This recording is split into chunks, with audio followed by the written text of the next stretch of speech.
I made a video about the Universal Ostrich Farm and what's happened to their beautiful birds.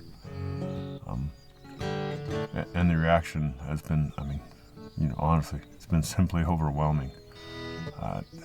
Thank you so much. I'm not sure what else to say except that this reaction hasn't just been to my video.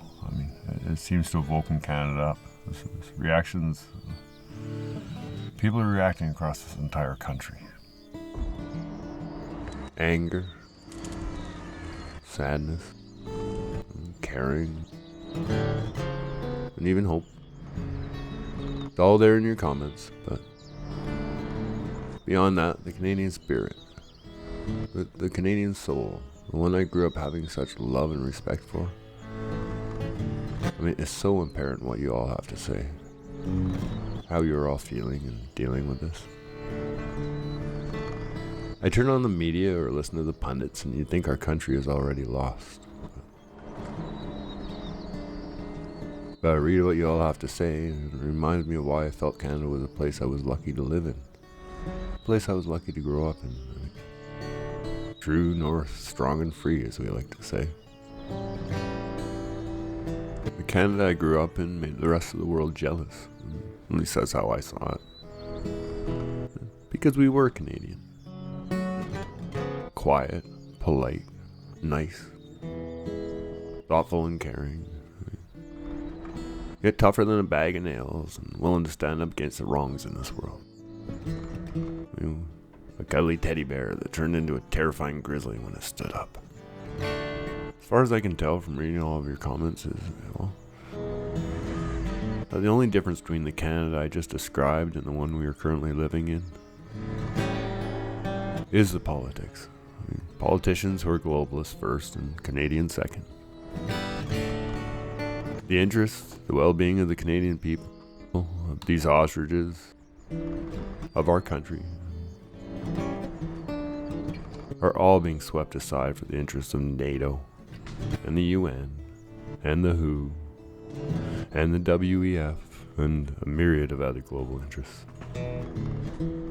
Global corporations included, of course. Honestly, our first and only interest should be to Canada. At least until we were back on our own feet again. Then we should happily go out and help the rest of the world. Like we used to. And if it were up to me, we wouldn't help people because of their gender or skin color or sexual preference. We would help people because they simply need help, regardless of gender or skin color or sexual preference.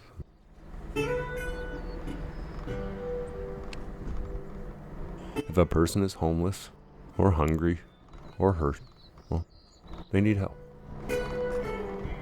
If we want to reshape social norms, we should probably do that in our spare time.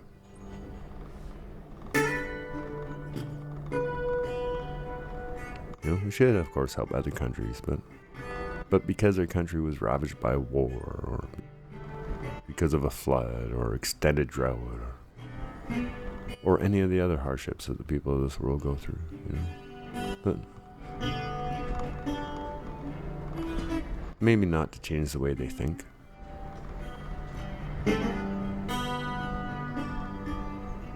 And of course, world hunger, world wars, world poverty, world trade are all global problems, but the globalists have not fixed a single one of these issues in my entire lifetime. Nor does it appear that they even want to. But I think Canadians do. At least once we dealt with all our own issues. So, Canada first, and I don't mean that as a political slogan, just as common sense. Being Canadian is what should bring us all together, regardless of skin color, religion, personal beliefs, or lifestyles. If you're willing to put all that aside and put Canada first, then we're all on the same side, aren't we? Left or right, gay or straight, religious or not. male or female, I mean, tall, short, attractive or ugly, heavy or light, or, I mean, any of our other differences.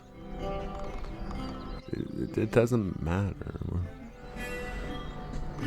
Aren't we all still Canadian?